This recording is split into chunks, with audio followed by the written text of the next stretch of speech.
Hi. Hola. Hi, here's Mr. Dozy. This is Michael Bradley. Hey, I'm Memphis. Hey. Hola. Hello. I'm here with soccer.com. Soccer.com. Soccer.com. And I'm talking with my friends soccer.com. See you soon.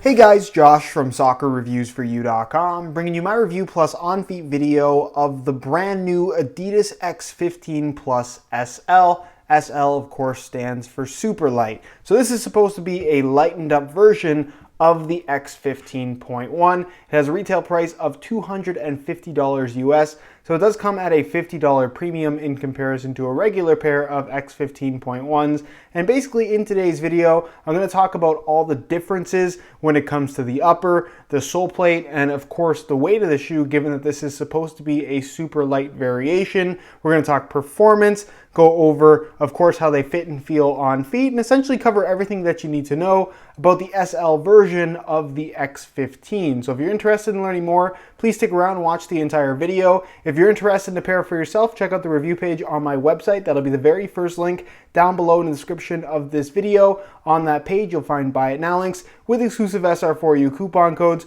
where you'll be able to pick these up below their normal $250 retail price. So again, if you're interested in a pair, first link down below, go ahead and check it out. And with that being said, let's get right into the review. To start things off, let's take a look at the weight. This is, of course, an SL model, so you expect them to be lighter than the regular X15.1. But how much lighter are they? That's what we're going to find out right now by weighing both the regular and SL models side by side using this scale in real time. So keep in mind, these are both the exact same size 9 US and both in brand new condition as well. So this is a very fair comparison. We'll start off with the regular X15.1 in the synthetic upper variation, and you can see that they weigh in at 7.8 ounces, the equivalent of 221 grams. So relatively lightweight. Are there lighter shoes out there? Yes, but at around the 8-ounce mark, they're certainly not going to weigh you down. So again, remember those numbers, 7.8 ounces. We'll pull these off and we'll throw on the SL model, and you can see that they weigh in at 7.6 ounces, so 0.2 ounces less, the equivalent of 216 grams. So you're talking about a 5-gram weight difference between the regular variation and the SL model, which, if I'm completely honest with you guys, is 100% insignificant. The weight difference between these two shoes, aside from how they actually feel, which I think is significantly different, the actual weight on your feet is not noticeably different at all when you're comparing the regular version to the SL model. So even though this is dubbed as the super light variation of the X15, the actual weight is hardly different at all. Like I said, it's such a small difference that weight should not be a deciding factor here whatsoever. Everything else should be, and that's what we're going to cover in the rest of this video. You guys are probably wondering how come these aren't way lighter than the regular X15.1. The reasoning for that is straight up the sole plate. They didn't change anything with the sole plate and the stud pattern, and that is where the majority of the weight is in a pair of soccer cleats. They made some changes to the upper. That's where they shaved the 5 grams, but really, that's not enough, in my opinion, to justify calling this an SL variation. Yes, it's lighter, but like I said, the difference is extremely minimal. As far as performance is concerned, I actually am a big fan of the Adidas X15 Plus SL. Similar to my thoughts with the X15 Plus Prime Knit variation, where I said that it feels like this should have been the X15.1 in the first place. I kind of have the same feelings with the SL model. Obviously, this is going to be a lot more similar to the standard synthetic X15.1 than the Prime Knit variation will be, but I think that if you want a synthetic upper in the form of an Adidas X shoe, the SL model is definitely an improved variation over the X15.1. And that's not to say that this is a bad shoe. It just has little quirks about it that I think take away from the overall experience that aren't necessarily better on the X15 Plus SL, but I think the little things that they did change improve the overall experience, especially in the fit department, something we'll talk about more later in the video, that ultimately just makes this a better overall shoe, in my opinion at least. So as far as the synthetic upper is concerned, they're still calling it X-Skin synthetic, so it's supposed to be very similar to what you get on the standard variation, but it's not quite the same. It feels a little bit thicker to me, which may come as a surprise given that this is the SL model, and it feels like a more traditional synthetic material, unlike the regular X15, which is particularly soft given the type of synthetic that it is. This reminds me a lot more of the synthetic material that we've seen before from Adidas on the 2014 and 2015 F50 Adizero models, which is not a bad thing if you were a fan of that particular shoe or those particular models. So still very thin, still going to provide a barefoot feel on the ball.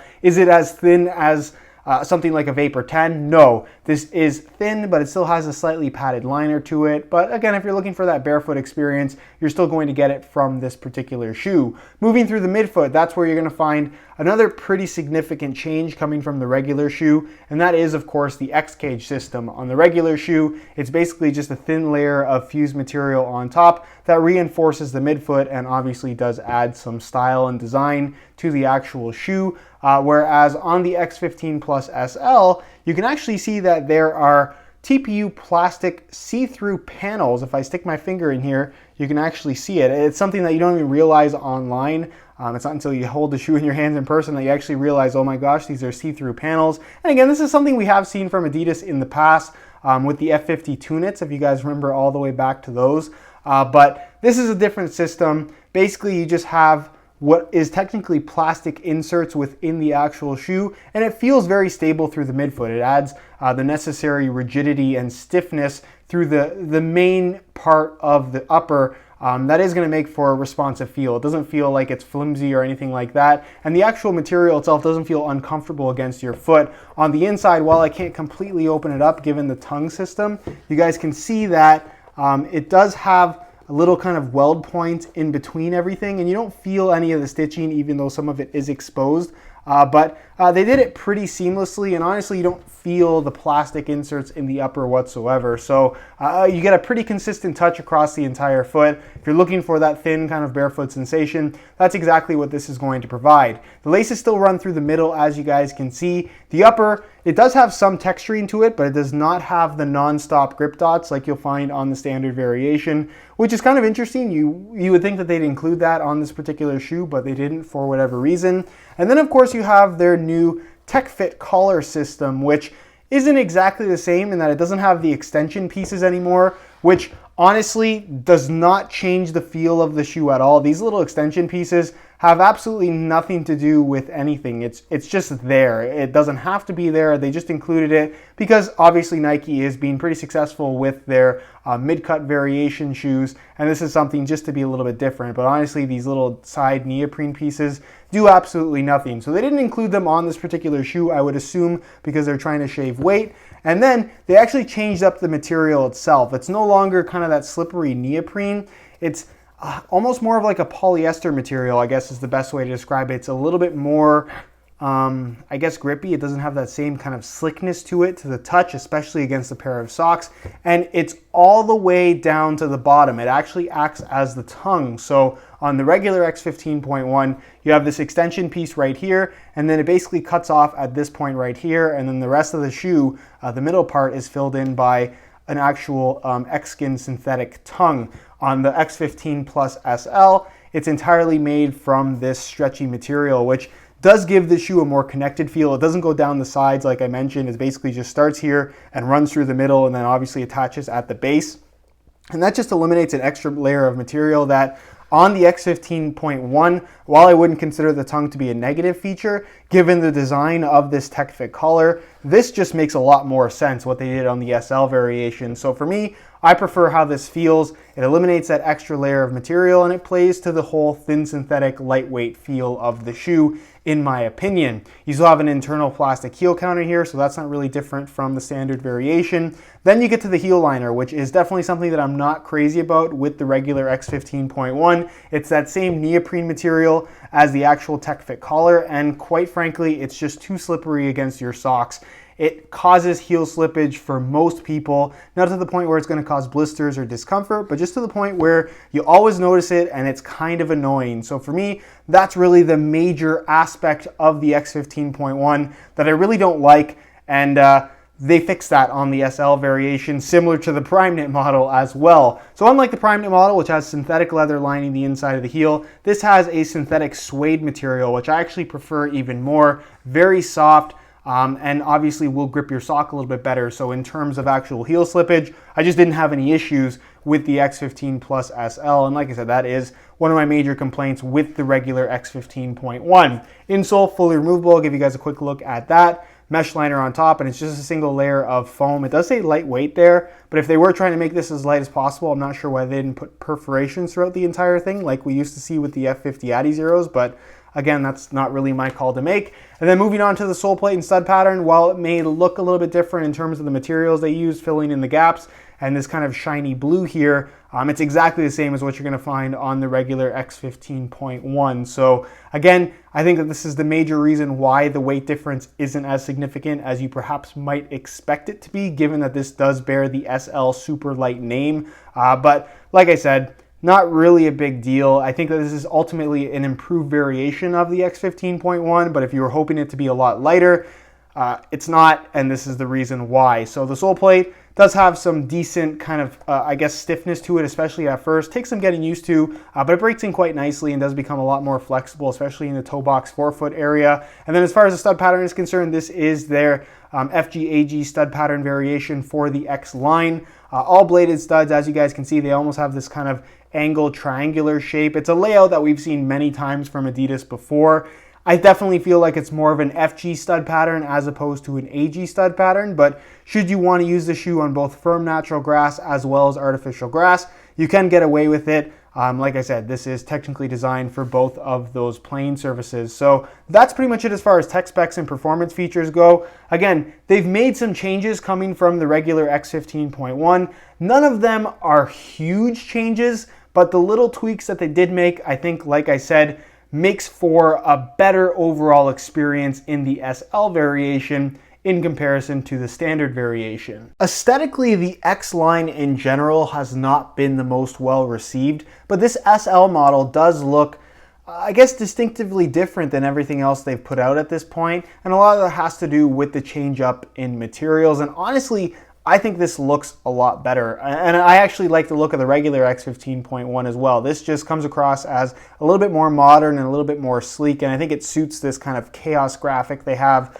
going on in the middle. So the actual main part of the upper, as you guys can see, is a white base, but it has this kind of metallic silver, I don't even know what you would call it. It's just a mixture of white and metallic silver. Almost looks like, I guess, a stone or something like that. I'm not really sure how to describe this, but it definitely does give the shoe an interesting look. It almost looks like kind of a dirty white from a distance, but obviously when you get up close, you can see that it is an actual graphic printed on the upper.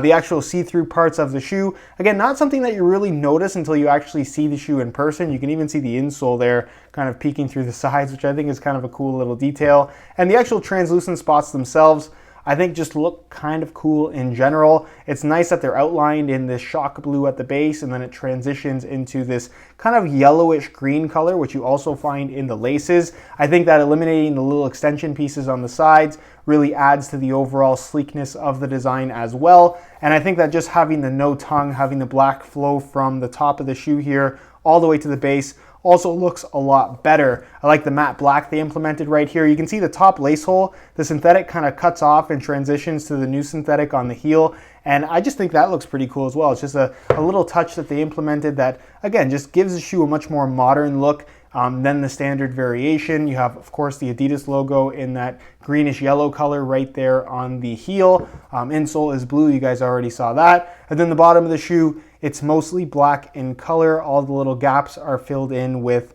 that same translucent material you have on the sides. And you have, of course, that kind of semi-metallic blue in part of the studs as well, which also looks pretty good. So for me, I don't mind how these look at all. I prefer it over the actual X15.1. That's just my personal opinion. Let me know yours down below in the comment section. Do you like how these look? Why or why not? And with that being said, let's move on to the on-feet portion of the video so we can get a better idea as to how these shoes fit and, of course, what the sizing is like. All right, so here is a look at the X15 Plus SLs on feet. On my left foot, I have the stock yellow laces that come with the shoes. And on my right foot, I have a pair of black reflective SR4U replacement laces. If you're interested in a pair of replacement laces for yourself, the website to go to is www.sr4ulaces.com. Find a direct link to that website down below in the description of this video.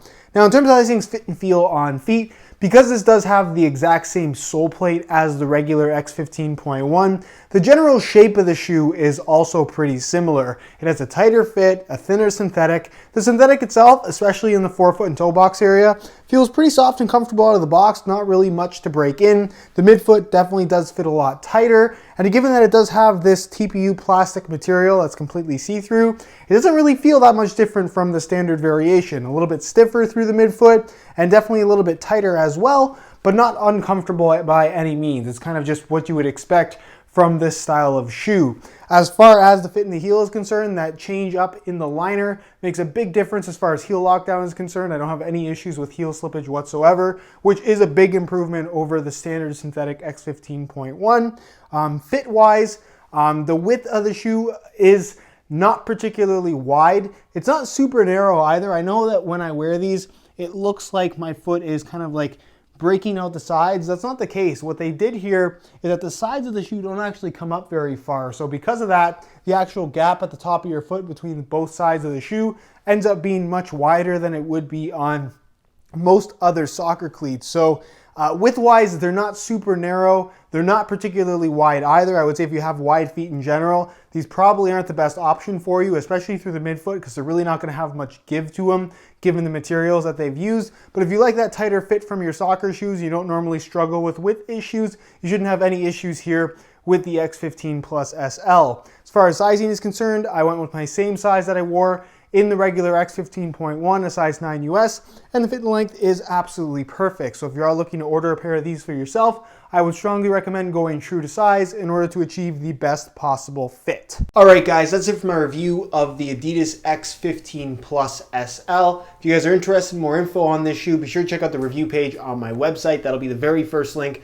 down below in the description of this video. On that page, you'll find the high quality images of this exact pair that I took myself. That'll give you a better idea as to how they actually do look in person. And of course, you'll find buy it now links with exclusive SR4U coupon codes where you'll be able to pick these guys up below their normal $250 retail price. So again, if you're interested in a pair, first link down below, go ahead and check it out. If you have any questions at all regarding the X15 Plus SL, leave them down below in the comments and I definitely will get an answer out to you. If you enjoyed today's video, found it helpful and informative, be sure to support it with a like. Subscribe if you haven't already for daily videos on all the latest and greatest soccer gear. You can find all my social media information linked in the description as well. And other than that, guys, hope you enjoyed today's video. And as always, thanks for watching.